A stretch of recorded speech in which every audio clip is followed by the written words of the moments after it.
Qala Rasulullah sallallahu alaihi wasallam, "Idza ra'a an-nasul munkar falam yuzhirhu wa lam yushrik yu'ammahumullahu bil iqab." Para hadirin jamaah kajian pagi Masjid At-Taqwa yang dirahmati Allah, yang dimuliakan Allah, yang disayangi Allah Subhanahu wa ta'ala. Sebelumnya saya mohon maaf terlambat berapa menit karena saya lupa. Tadi sedang minum kopi, menunggu digorengkan pisang goreng, ditelepon, langsung berangkat saya hitung 15 menit genteng sampai Penculuk sampai. Alhamdulillah. Ke susu lewat pasar Genteng, tertutup jalan karena pasar. Balik, kemudian balik kanan lewat depan rumah sakit Al-Huda, banyak sekali kendaraan besar, truk terutama, persis di depan saya. Tidak mau banter, juga tidak mau pelan, disalip tidak mau. Saya toleh, di belakang ada tulisannya, indah tulisannya, gambarnya juga indah, hanya pakai kebaya, tulisannya Wani Piro, jadi Masya Allah. Ma'asyiral hadirin rahimakumullah, pengajian Ahad pagi yang dimuliakan Allah Subhanahu wa ta'ala. Pertama, marilah kita senantiasa bersyukur kepada Allah Subhanahu wa ta'ala dengan iman yang telah diberikan Allah kepada diri kita masing-masing, yang tiada taranya dibanding dengan harta dunia. Iman adalah merupakan harta yang tidak ternilai, karena kita besok di hadapan Allah Subhanahu wa ta'ala, yang jadi barometer kita masuk surga atau neraka, atau kita menjadi orang yang selamat di dunia atau selamat di akhirat, adalah barometernya adalah iman. Kalau kita iman kepada Allah dengan yang sebenar-benarnya, kafah iman kita, insya Allah kita akan menjadi golongan orang-orang yang beruntung. Sebagaimana tadi saya sampaikan dalam sebuah muqaddimah, Islam yang kafah itu yang bagaimana sebetulnya? Apakah cukup kita sekedar membacakan syahadat, kemudian melaksanakan sholat, kemudian berpuasa, kemudian haji atau berzakat, atau kemudian haji bagi yang mampu, ataukah hanya itu Islam yang kafah? Yang sebenarnya menurut kajian yang saya sampaikan tadi, yang dikatakan Islam yang kafah, yang sepenuhnya, yang sebenar-benarnya, pertama ada beberapa kriteria. Kafah dalam hal akidah. Akidah kita sepenuhnya kepada Allah Subhanahu wa ta'ala. Kita meyakini Islam adalah agama yang benar-benar yang mampu menyelamatkan kehidupan manusia dari dunia sampai akhirat. Kafah kepada Allah, kita meyakini hanya Allah satu-satunya yang patut kita sembah. Hanya Allah satu-satunya yang bisa menolong menyelamatkan manusia dari dunia sampai akhirat. Nah, kalau sudah kita yakin bahwasanya dalam hati kita kafah kepada Islam, kafah kepada Allah, jangan pernah cari-cari kekuatan lain selain Allah Subhanahu wa ta'ala. Katanya pendapat salah satu imam di Basrah, "Araftumullah wa lam tu'dhuhu haqqa." Sekali yakin kepada Allah, yakin kepada Allah. Sekali la ilaha illallah, la ilaha illallah. Jangan kemudian na'udzubillah. Kita wajib menghormati kepada bangsa Indonesia, kepada saudara kita non-muslim. Tapi bukan berarti kemudian mencampur adukan ajaran. mana yang hak dan mana yang batil. Apalagi dilakukan oleh seorang ulama, dengan alasan bla bla bla bla, macam-macam alasannya, kemudian masuk ke dalam gereja, di sana berfatwa dan sebagainya, ternyata ada tujuan-tujuan tertentu yang sifatnya politik, baik itu agama dan sebagainya. Ini sangat-sangat tidak boleh. Kata Nabi, diriwayatkan oleh Abu Dawud, tidak akan pernah terjadi kiamat di dunia ini selama umatku tidak pernah berbuat syirik. Selama kita meninggalkan hal-hal yang syirik, insya Allah kiamat tidak akan pernah terjadi. Mungkin ditunda oleh Allah Subhanahu wa ta'ala. Kembali lagi Islam yang kafah. Akidah kita, apapun taruhannya, tetap kita meyakini kepada Allah yang maha benar. Ada satu dongengan yang pernah saya lakukan ini, tapi jangan dicontoh. Kalau dicontoh nanti akidah kita tidak benar. Kita ambil satu hal yang positif, saking yakinnya kepada Allah Subhanahu wa ta'ala, akidahnya bersih, walaupun mereka ini adalah non muslim, mu'allaf. Saya pernah diundang ngaji di daerah Pasean di Kecamatan Gamping, Yogyakarta. Pernah saya ngaji di sana. Ada setelah pengajian, ada datang mendekati saya, rupanya seperti Cina gitu. Dia terbawa masuk Islam karena istrinya. Kemudian setelah pengajian secara singkat tanya, Ustaz, saya ini sudah muslim, ya, lalu bagaimana? Apakah benar Islam itu membawa kesengsaraan? Apakah benar dengan saya masuk Islam kemudian saya diberikan cobaan, khususnya masalah ekonomi? Saya tidak ngerti maksud Anda gimana. Maksud saya begini, Ustaz. Sejak saya masuk Islam, ekonomi saya hancur. Hutang saya banyak, Ustaz. Saya masih punya rumah, punya toko. Andai kata saya jual, saya pakai nutupi hutang saya, tidak cukup, Ustaz. Lalu bagaimana? Ya, saya tanya sama Ustaz, ada enggak doa? Maaf, ada enggak doa? Atau kalau bahasa sana, wiritan. Saya bingung. Saya harus berkata bagaimana? Jauh-jauh dari Banyuwangi diundang ke Jogja, dimintai doa kok pelit gitu kan. Kalau saya kasih, apa nanti tidak salah persepsi nantinya menggunakannya? Begini saja sudah. Sampai bismillah kan hafal. Oh, sudah hafal, Ustaz. Kalau Fatihah, oh Fatihah hafal, Ustaz. Kalau Al-Ikhlas, yang mana Al-Ikhlas? Itu yang kulhu itu, kul huwallahu ahad, kulhu itu. Bahasanya kulhu kalau waktu di sana, kulhu. Ya, ya Ustaz tahu bagaimana?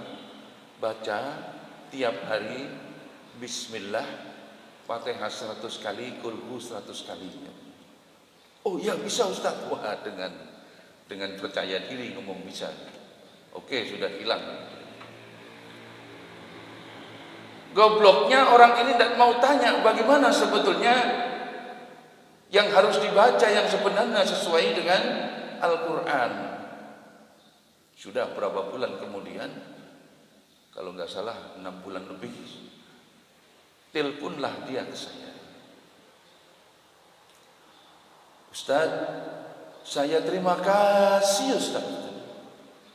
Kula matur nuwun Ustaz. Saya bingung, apa martu terima kasihnya apa gitu. Gara-gara diberi doa oleh Ustaz, hutang-hutang saya lunas sekarang. Saya tambah gak nyambung, maksudnya apa gitu. Loh, katanya kalau dijual rumahnya dan tokonya gak cukup untuk bayar hutang. Kok bisa sampean mengatakan sudah lunas, bahkan bilang ke saya itu terjadi pada tahun 2007. Akan naik haji malah. Tambah bingung. Begini Ustaz, papa saya almarhum itu dari sekian anak yang punya ahli waris di Cina. Karena papa saya meninggal, anaknya cuma saya dipanggil ke Cina dapat warisan itu. Tapi bukan itu maksud saya Ustaz. Lalu apa? Maksud saya karena saya rajin, istiqomah, yakin kepada Allah, mengamalkan itu, selesai urusan saya. Alhamdulillah, berarti sudah hafal. Ya sudah hafal Ustaz, saya amalkan tetap. Bagaimana mengamalkan? Ini jangan ditertawakan karena memang kemampuannya. Bismillah, Fatihah 100 kali, Kulhu 100 kali, Bismillah, Fatihah 100 kali, Kulhu 100 kali. Begitu mengamalkannya. Bismillahirrahmanirrahim, Fatihah 100 kali, Kulhu 100 kali. Bismillahirrahmanirrahim, Fatihah 100 kali, Kulhu 100 kali. Saya tertawa sambil menangis. Menangis tapi juga tertawa. Masya Allah. Artinya apa? Kita ambil nilai positif. Jangankan Quran yang panjang 30 juz kita baca. Yang cukup hanya Bismillah misalnya, kita dengan yakin kepada Allah membacakannya, insya Allah akan dikabulkan permintaan kita oleh Allah Subhanahu wa Ta'ala. Asalkan tetap yakin kepada Allah, jangan pernah yakin kepada yang lain. Nggih, Bu.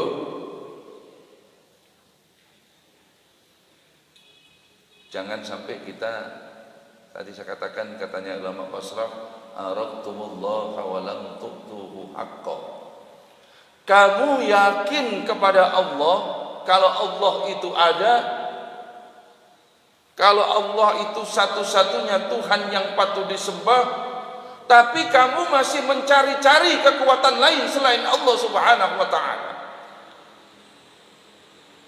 Hati-hati. Kita yakin kepada Allah, tapi masih nyari-nyari kekuatan selain Allah, tidak akan diterima nilai ibadah kita dan doa kita oleh Allah Subhanahu wa Ta'ala. Jangan sampai itu terjadi.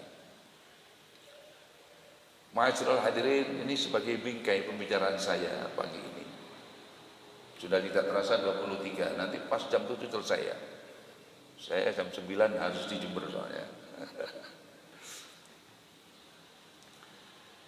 Jadi Bapak Ibu sekalian, jamaah pagi yang dimuliakan Allah Subhanahu wa Ta'ala. Pertama adalah keyakinan kita menjadi barometer keselamatan kita kepada Allah Subhanahu wa Ta'ala. Yang kedua, yang saya masuk kafah kepada Islam dalam hal fikih, dalam hal hukum. Hukum yang sebagaimana diajarkan di dalam Al-Quran, yang dijelaskan oleh baginda Nabi Muhammad SAW, sesuatu yang tidak boleh ya jangan dilakukan, sesuatu yang subhat jangan dilakukan, sesuatu yang haram juga jangan dilakukan. Yang diajarkan, yang dibolehkan, yang dianjurkan, yang diperintahkan, lakukan dengan penuh istiqomah, keikhlasan dan yakin kepada Allah Subhanahu wa Ta'ala. Bapak Ibu sekalian, kita itu hidup, selain hal-hal yang baik kita lakukan, kadang ada hal yang sifatnya lupa, hal-hal yang salah kita lakukan. Kenapa? Karena di dalam kehidupan kita, khususnya seorang muslim, itu punya musuh bebuyutan. Punya musuh bebuyutan sejak zaman Nabi Adam hingga nanti menjelang yaumil kiamat, yaitu iblis. Iblis ini dengan berbagai macam cara untuk mencari kawan, mencari teman, diajak kita masuk ke neraka dengan bujuk rayunya yang banyak macamnya. disebutkan dalam surat Al-A'raf ayat 16 sampai 17 kalau tidak salah. A'udzubillahi minasyaitonir rajim. Bismillahirrahmanirrahim. Qala fa bima aghwaytani la aqudanna lahum siratakal mustaqim. Iblis bermohon kepada Allah, meminta izin kepada Allah untuk cari konco, golek konco, untuk diajak kemana? Diajak ke neraka. Ini karena dendam bebuyutan sejak zaman Nabi Adam alaihissalam, karena tidak mau disuruh menghormati Nabi Adam sebagai hamba Allah yang maha sempurna. Ma'asyiral hadirin, iblis berkata, ya Allah, sesungguhnya Engkau telah menyesatkan aku. Oleh karenanya saya mohon izin kepadamu ya Allah, ingin menyesatkan mereka dari jalanmu yang lurus. Dalam tafsir Al-Jalalain, dalam tafsir lain-lainnya dijelaskan lebih detail lagi. Kemudian Allah bertanya kepada iblis, baik, silakan iblis, bagaimana cara kamu mau menyesatkan mereka? Dalam Al-Quran disebutkan surat Al-A'raf tadi, min baini aydihim, saya akan datang dari depan ya Allah, saya akan goda dari depan dengan berbagai macam dunia.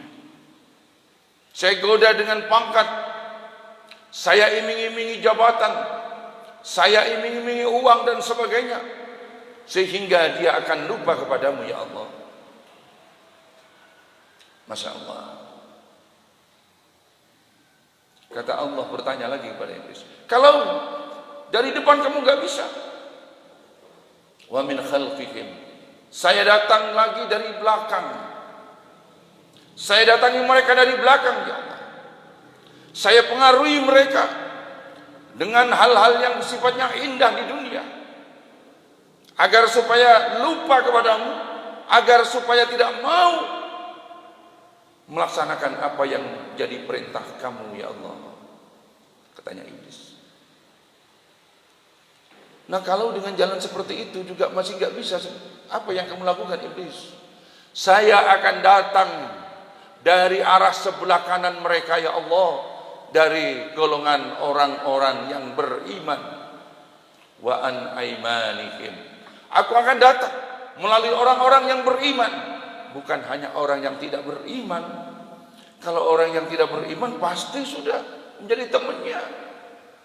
Ini orang-orang yang beriman didatangi, bagaimana?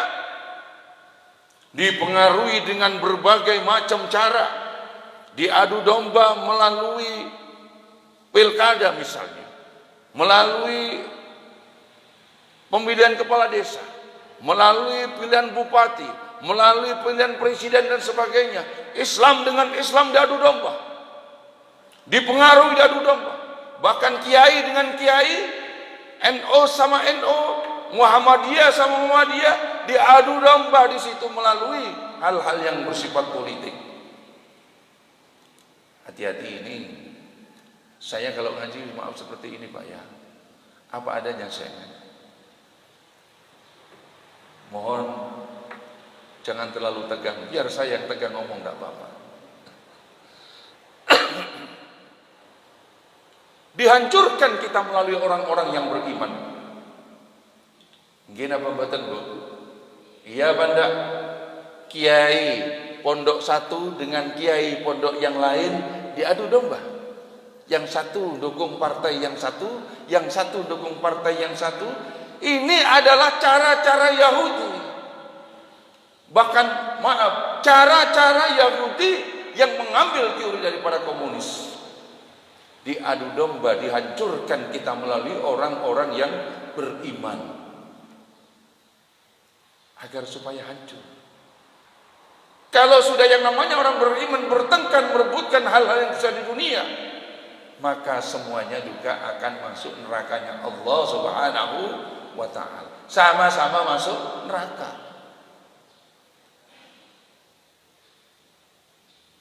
Dengan segala konsekuensinya. Kemudian Allah tanya, kalau melalui sebelah kanan, melalui orang yang beriman tidak mempan, kamu bagaimana? Saya akan datang melalui sebelah kiri. Wa ansyama ilaihim. Aku ajari mereka membunuh. Aku ajari mereka korupsi. Aku ajari mereka bermain perempuan. Aku ajari mereka berjudi. Aku ajari mereka merampok dan sebagainya. Pokoknya ya Allah, kata iblis, 24 jam saya dan segala bala tentara saya tidak pernah tidur sebelum mendapatkan teman untuk saya ajak masuk ke neraka. Hati-hati. Makanya kita 24 jam ini masih diberikan alat oleh Allah Subhanahu wa taala untuk melawan itu semua. Alhamdulillah kita masih diberikan alat yang tempatnya ada di 5 tempat. Zuhur, Asyar, Maghrib, Isya dan Subuh. Inna sholata tanha 'anil fahsya'i wal munkar. Salat adalah senjata kita untuk melawan itu dan zikrullah dan selalu mengingat Allah Subhanahu wa ta'ala. Itu bagian daripada kita kafah secara hukum yang benar. Apa yang telah diajarkan baginda Nabi Muhammad sallallahu alaihi wasallam, ikuti yang sebenarnya. Yang tidak diajarkan, tinggalkan.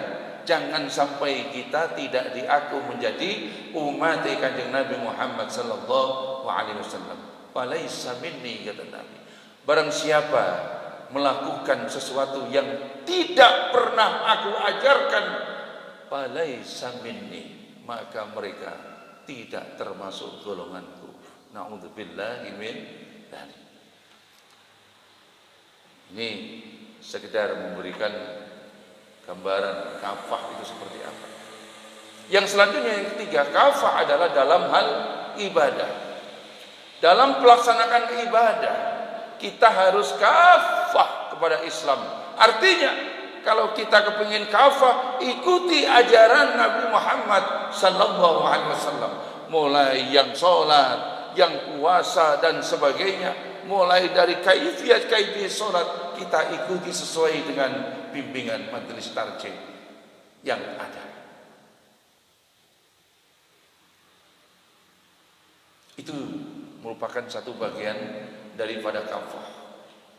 Yang selanjutnya yang ingin saya sampaikan, ada sedikit hal yang sangat fundamental dan sangat penting untuk kita renungkan. Sedikit agak menyimpang dari ini, tapi nanti nyambung, insya Allah nyambung di kesimpulannya. Saya akan cerita tentang sebuah hadis Nabi. Saya buka-buka dalam sebuah kitab Sabab Muslim, hadis riwayat Muslim. Nabi bersabda, yusiku an tada'a alaikumul umamu kama tada'al akalatu ala qas'atiha. Ini bahaya untuk umat Islam yang harus kita renungkan. Kata Nabi, pada suatu saat nanti akan datang di tengah-tengah kamu, wahai umat Islam, di mana orang-orang akan datang mengelilingi kamu dan mengerubungi kamu seperti akan menyantap makanan di atas meja yang siap untuk disantap. Jadi digambarkan dalam hadis ini, kita ini saat ini, umat Islam ini digambarkan sebagaimana makanan di atas meja, dikerubungi oleh banyak orang yang dari barat ingin menghantam, dari timur ingin menginjak-injak, dari selatan ingin memperebutkan, dari utara ingin membuat remuk kita. Harus hati-hati. Ini sangat penting saya sampaikan, karena Islam ini pada saat ini adalah kondisi sangat berbahaya. Akidah kita sedang terancam. Persatuan umat Islam kita akan terancam. Hati-hati. Ma'asyiral hadirin, perlu saya sampaikan ini kenapa? Ini penting, ini peringatan Nabi kepada kita agar supaya kita tetap hati-hati. Bagaimana untuk menjaga Islam kita? Satu di antaranya dari sekian alasan. Wa'tasimu bihablillahi jami'an wa la tafarraqu. Berpegang teguhlah kepada Islam, kepada agama Allah, kepada tali Allah. Kalau kita meyakini Islam adalah Al-Quran dan Al-Hadis, selama kita berpedoman kepada keduanya, insya Allah kita tidak akan bercerai-berai. Insya Allah kita tidak akan terpecah belah. Kita sedang dipecah belah, kita sedang bercerai-berai. Bapak Ibu sekalian, ini perlu saya sampaikan di mana-mana. Karena kenapa? Islam saat ini sedang dalam keadaan bahaya. Silakan diamati, silakan dipikirkan. Oleh sebab itu, saya meminta, memohon kepada jamaah sekalian, tingkatkan silaturahim, pupuk persatuan dan kesatuan antar umat Islam, baik dengan organisasi yang lain, asal sesama Islam kita harus rukun. Ada tetangganya bangun masjid, ya kita dukung. Jangan kemudian kita bangun masjid akan tidak didukung. Harus tetap sama-sama didukung. Jangan sampai daerah kita kemasukan agama lain. Jangan sampai daerah kita kemudian dimasuki oleh etnis lain, berbahaya. Tapi kalau selama masih Islam, membangun masjid, bangun musola, silakan diperbanyak kalau perlu. Jangan diberi kesempatan orang-orang yang akan menghancurkan Islam masuk ke dalam daerah kita. Tetapi ironi, kalau sudah sama Islam saling mencekal, saling menjegal seperti ini adalah bibit-bibit yang ditanamkan oleh orang-orang Yahudi. Ini bahaya kalau seperti ini. Ma'asyiral hadirin rahimakumullah. Ketika hadis tadi disampaikan oleh baginda Muhammad SAW, ada sahabat bertanya kemudian. Kata sahabat, "Aminkil ladzi nahnu yauma idin ya Rasulullah." Apakah waktu itu jumlah kita sedikit ya Rasulullah? Dijawab oleh Rasulullah, tidak, jumlah kita banyak. Bahkan mayoritas, khususnya di Indonesia, mayoritas 85% atau 80%, mayoritas banyak. Tetapi kata Rasulullah, banyak, tapi seperti buih di tengah lautan terombang-ambing ke sana kemari, tidak punya pendirian Islam. Islam tidak punya prinsip. Orang-orangnya maksudnya. Kenapa tidak punya prinsip? Karena orang-orang yang seperti itu sudah jauh dari Allah Subhanahu wa taala. Sudah jauh dari ajaran Rasulullah sallallahu alaihi wasallam. Yang pada hakikinya mereka yang seperti itu sudah kena penyakit virus yang sangat berbahaya. Corona tidak berbahaya, Bu. Siapa ngomong corona bahaya? Enggak berbahaya. Menurut penelitian satu profesor doktor orang Amerika, WHO mengatakan bahwa corona itu kemungkinan sembuhnya adalah 83%. Jadi artinya yang 17 sekian persen berarti corona bisa tidak sembuh atau parah atau meninggal. Tetapi kita dibuat ketakutan. Silakan aja. Kita mau ditakuti kan, itu adalah aturan yang harus kita ikuti karena ada tujuan-tujuan tertentu. Kembali lagi kepada kafah, kepada akidah. Kita hanya takut kepada Allah Subhanahu wa taala, jangan pernah takut kepada selain Allah. Hanya takut kepada Allah Subhanahu wa taala. Takut mati, jangan takut mati. Orang yang kafir tidak pernah takut mati. Orang yang imannya, Islamnya kafir kepada Allah, kapanpun akan diambil oleh Allah Subhanahu wa taala, tidak pernah takut mati. Itu ciri orang yang imannya kafir. Karena apa? 3 bulan kita di dalam kandungan sudah ditulis oleh Allah Subhanahu wa taala. Ada di kitab Ibnu Katsir. Ada di kitab yang lainnya, di tafsir lainnya dijelaskan. 3 bulan dalam kandungan sudah ditentukan usia, rezeki dan sebagainya. Kenapa takut? Tapi katanya harus berusaha. Iya, memang harus berusaha. Tapi kalau yang namanya takdir mati itu tidak bisa ditunda. Mati tidak bisa ditunda. Kita habis pengajian, saya pulang mungkin di waktunya kembali kepada Allah, tidak bisa ditunda.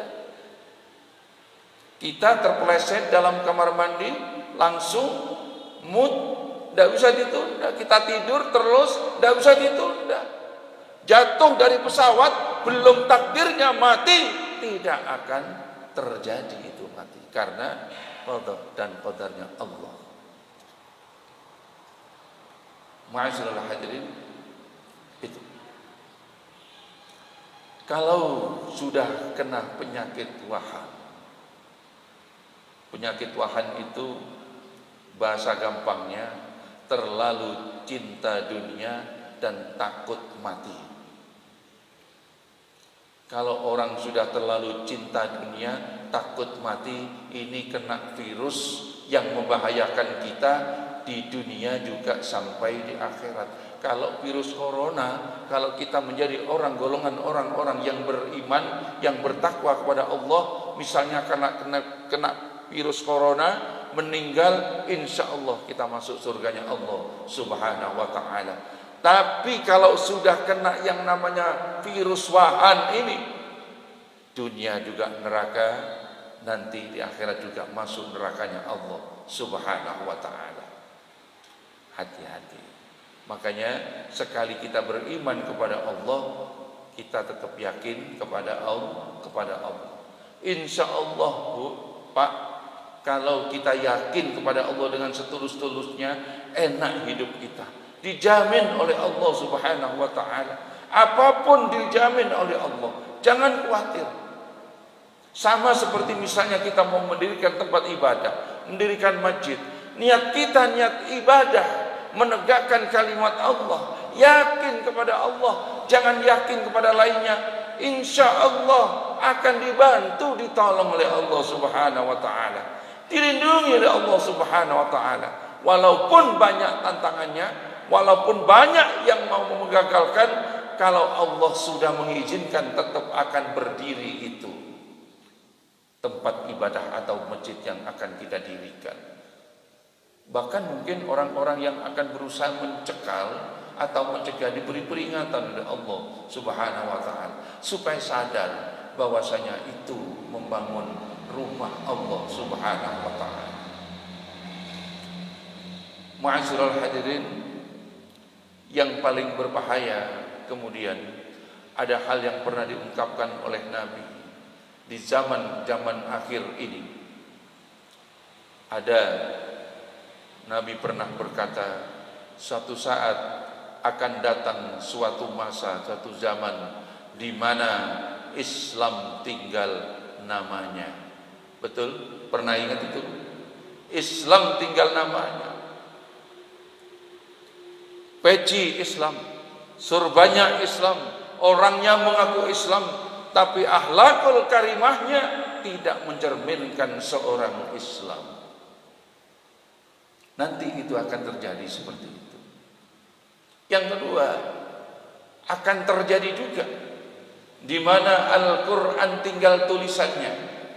Kita baca Al-Quran, tapi sama sekali tidak pernah kita lakukan apa yang menjadi ajaran-ajaran di dalam Al-Quran. Ada satu motivasi mengingatkan ulama Basrah kepada kita, salah satu hati mati sehingga doa kita tidak sampai kepada Allah, doa kita tidak sampai kepada arsy-Nya Allah Subhanahu wa ta'ala, karena hati kita mati. Salah satunya penyebab hati mati, qara'tumul Qur'ana wa lam ta'malu bih.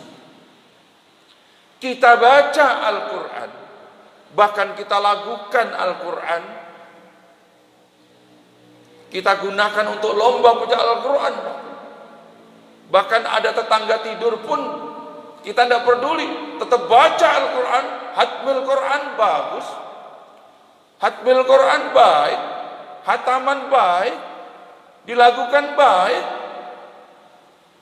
tetapi apa yang telah kita baca, makna dan isinya tidak pernah kita lakukan. Itu yang menyebabkan doa kita tidak sampai kepada arsy-Nya Allah Subhanahu wa ta'ala. Ma'asyiral hadirin rahimakumullah. Yang ketiga, peringatan Nabi kepada kita. Suatu saat juga masjid itu tinggal bangunan-bangunannya, isinya tidak ada. Mari kita introspeksi bersama-sama. Masjid yang sebesar ini, apakah istiqomah untuk kita pakai untuk beribadah?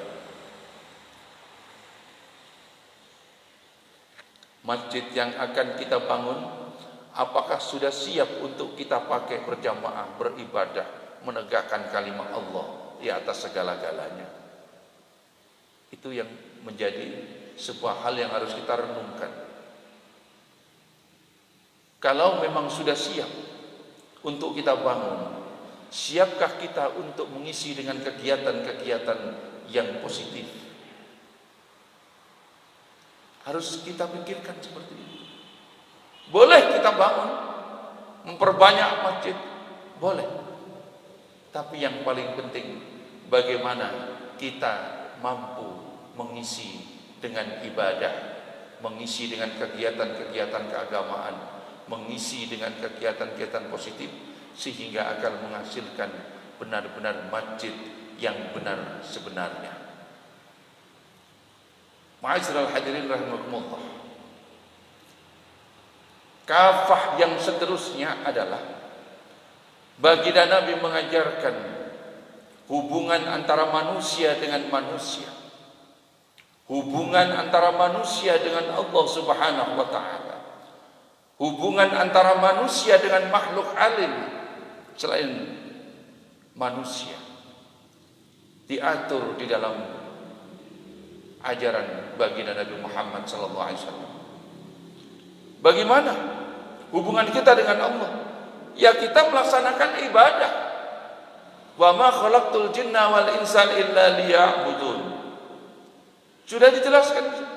Hubungan kita dengan Allah adalah ibadah kepada Allah Subhanahu wa ta'ala, sesuai dengan yang diperintahkan Allah Subhanahu wa ta'ala, sesuai dengan yang telah diajarkan oleh Nabi Muhammad sallallahu alaihi wasallam. Itu kafah di dalam beribadah. Hubungan antara manusia dengan manusia juga begitu. Harus kita jalin hubungan horizontal dengan manusia.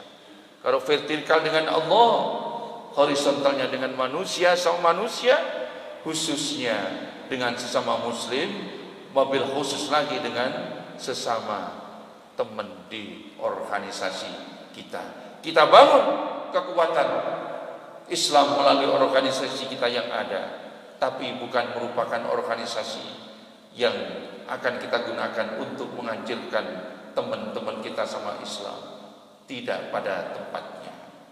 Tidak boleh kita jahat, kita keras kepada semua muslim.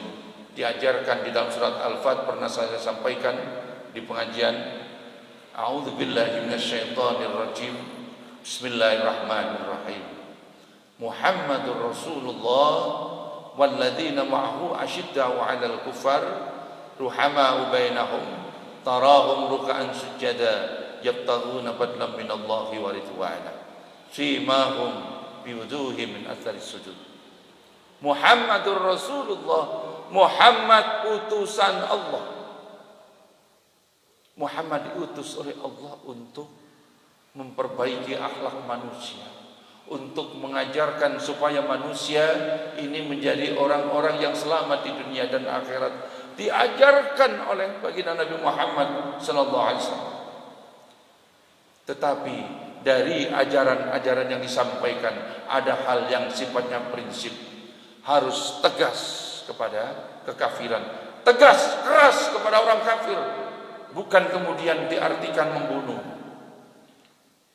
Asyiddah 'alal kuffar, tidak membunuh, jangan diambil dari sisi itunya, tapi kita tegas untuk mempertahankan prinsip-prinsip kebenaran di dalam Islam, dalam akidah kita. Muhammadur Rasulullah walladzina ma'ahu asyiddah 'alal kuffar. Sebaliknya, kepada saudara kita sama muslim, ruhama'u bainahum, saling kasih mengasihi, saling menyayangi. Jangankan sesama muslim, Nabi Muhammad itu adalah tokoh yang sangat universal, tokoh dunia yang tidak bisa dibanding dengan tokoh-tokoh dunia lainnya. Makanya dalam satu buku namanya 100 tokoh itu, Nabi ditempatkan di awal, Nabi Muhammad SAW. Karena tidak ada di dunia ini orang yang sanggup menandingi kehebatan dari Muhammad Rasulullah SAW. Paling kalau tokoh-tokoh dunia lainnya, dia berpikir tentang kehebatannya, dia berpikir tentang keluarganya. Muhammad sejak di dunia sampai menjelang kembali kepada Allah, menjelang wafat, sampai nanti bangkit dari kubur, umatnya yang dipikirkan, umatnya yang didoakan, diselamatkan agar supaya selamat di dunia dan akhirat. Itu Nabi Muhammad. Makanya kalau ada orang mencela Nabi Muhammad, Masya Allah, rasanya mau jihad saja kita. Tidak ada orang sehebat baginda Nabi, tidak ada orang sehebat Muhammad sallallahu alaihi wasallam. Tidak ada, Pak. Dengan apa taruhannya saya berani proklamator kebenaran Muhammad. Makanya ada orang menyamakan Muhammad dengan presiden pertama Republik Indonesia Soekarno. Ini orang keblinger, ahli neraka orang seperti itu. Muhammad tidak pernah berpikir tentang dirinya, umatnya yang dipikirkan, keselamatan umatnya yang selalu dipikirkan oleh baginda Nabi. Bahkan satu riwayat, kalau kita mau meninggal, Muhammad menyebut umatnya sudah hafal semuanya. Bangkit dari kubur, nanti begitu setelah kiamat, Nabi Muhammad SAW dibangkitkan dari kubur. Setelah bangkitnya 4 malaikat, Muhammad dibangkitkan dulu. Apa yang ditanyakan Muhammad ketika duduk, mengusap debu di badannya? Yang ditanyakan apa? Bukan tanya mana istriku, mana anakku. Tidak. Aina talaku ummati? Bagaimana umatku Jibril? Bagaimana umatku Jibril? Di mana umatku Jibril? Katanya. Masya Allah. Tidak ada saya melihat, membaca sejarah tokoh manapun, tidak ada seperti baginda Nabi Muhammad SAW. Termasuk yang katanya Yesus, Isa Al-Masih itu diturunkan oleh Allah untuk melanjutkan ajaran Muhammad SAW. bukan untuk penyelamat, melanjutkan ajaran Nabi Muhammad SAW. Bahkan Isa Al-Masih pernah dalam satu kitab itu memohon kepada Allah, saking hebatnya Muhammad SAW, saking enaknya jadi umatnya Nabi Muhammad SAW, Nabi Isa pernah memohon, ya Allah, saya ingin jadi umatnya Muhammad. Tidak bisa Isa, nasmu sudah di situ. Kamu adalah merupakan utusanku yang nanti akan melanjutkan ajaran Muhammad sallallahu alaihi wasallam. Begitu. Itu yang perlu diketahui. Jangan kemudian memahami Isa Al-Masih, Yesus katanya orang Ibrani, menjadi Tuhan. Naudzubillah dari. Toh kita juga seperti Asy-Syanqiti ya. Saya teringat ada sebuah kalimat yang pernah disampaikan oleh Syekh Asy-Syanqiti. Itu di akhir zaman, umat Muhammad ini pada mengikuti cara-cara orang kafir. Betul itu. Betul atau tidak, Bu? Tahun baru Islam mana kita pernah ramai gempar? Pernah, Bu? Tapi tahun baru Masehi, Masya Allah, itu cara apa? Caranya siapa? Kita tidak bangga dengan peringatan hari besar Islam kita. Kita membanggakan tanggal malam 1 Januari, Desember, 25 Desember sampai malam terakhir dan sebagainya. Kita meriahkan, naudzubillah. Jangan sampai gara-gara kita berbuat seperti itu kiamat segera datang. Kata Nabi tadi, selama umatku menjauhi hal syirik, kiamat ditunda oleh Allah Subhanahu wa taala. Mudah-mudahan seperti itu adanya ya. Ma'asyiral hadirin, yang perlu saya sampaikan lagi adalah, saya himbau lagi adalah, paling penting kerukunan kita di dalam satu, di dalam agama Islam ini harus rukun. Saya di mana-mana selalu mengajak rukun. Saya tidak pernah memberikan pengajian yang sifatnya provokatif. Walaupun saya diundang oleh karangan NU, saya jelaskan yang sebenarnya. Gak mau ya sudah, saya jelaskan. Kiai Haji Ahmad Dahlan, Kiai Haji Hasyim Asy'ari itu masih satu nasab, tasih dulur. Jadi Husain turun, Syekh Jumatil Kubro secara singkat turun ke Sunan Giri, turun, melahirkan dua ulama besar, Syekh Kiai Hasyim Asy'ari dan Kiai Haji Ahmad Dahlan. Tidak usah kita bertengkar. Kita diperalat oleh orang-orang Yahudi. Bahkan naudzubillah, orang-orang Nasara juga mengadu domba kita agar supaya kita berantem sama Islam. Jangan sampai terjadi. Kita sekarang harus ingat bahwa Islam, agama Allah yang maha besar ini harus kita selamatkan. Pernah saya sampaikan juga di pengajian, pernah ada seorang profesor politik Amerika pernah mengatakan seperti ini,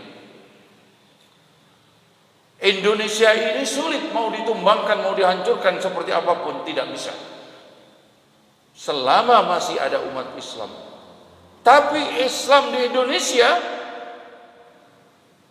yang dikhawatirkan akan melahirkan kekuatan yang teramat sangat besar, yang dahsyat, yang tidak bisa ditandingi oleh dunia manapun.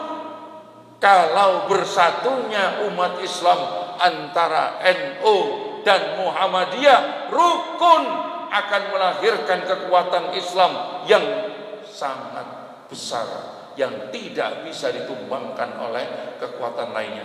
Makanya kita selalu dipecah belah dan diadu domba. Kembali lagi, marilah satu hal kita ingat, kita menghadap Allah itu tidak akan ditanya kamu Muhammadiyah apa NU. NU juga saya kasih tahu itu. Saudara NU jangan benci ke Muhammadiyah. Sampai nanti tidak akan ada pertanyaan kamu NU apa Muhammadiyah. Muhammadiyah juga begitu. Yang ditanya, kamu yakin kepada Allah? Kamu sholat apa tidak? Hanya seperti itu pertanyaan-pertanyaan, tidak ada pertanyaan golongan. Oleh sebab itu saya menghimbau, mengajak di pengajian yang singkat, yang serba banyak kekurangan ini, saya mohon maaf yang sebesar-besarnya, yang tulus-tulusnya. Kembali lagi saya ingatkan, marilah kita wa'tasimu bihablillahi jami'an wa la tafarraqu. Kita rukun. Walaupun ada orang-orang yang membenci kita, sesama muslim kita dekati. Paling tidak kalau kita dibenci oleh sama Islam, setiap ketemu uluk salam saja, assalamualaikum, pasti dijawab. Kalau nggak dijawab berarti mereka akan ikut iblis ke neraka. Itu aja yang bisa saya sampaikan. Mohon maaf atas segala